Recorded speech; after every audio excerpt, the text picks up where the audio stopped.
ঢাকা মহানগর উত্তর পশ্চিম থানা বিএনপির আহ্বায়ক মোহাম্মদ মিলনের নেতৃত্বে এক বিশাল গণমিছিল নিয়ে উপস্থিত হন উত্তরা আবদুল্লাহপুর পলয়েল মার্কেটের সামনে।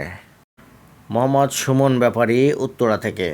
বিএনপির ভারপ্রাপ্ত চেয়ারম্যান জনাব তারেক রহমান কর্তৃক জাতির সামনে উপস্থাপিত রাষ্ট্র কাঠামো মেরামতের ৩১ দফা বাস্তবায়ন প্রত্যাশিত লিফলেট বিতরণ কর্মসূচি ও ধানের শীষে ভোট প্রচার গণসংযোগ বিএনপির নেতাকর্মী নিয়ে গণমিছিল সভা সমাবেশ অনুষ্ঠিত হয়।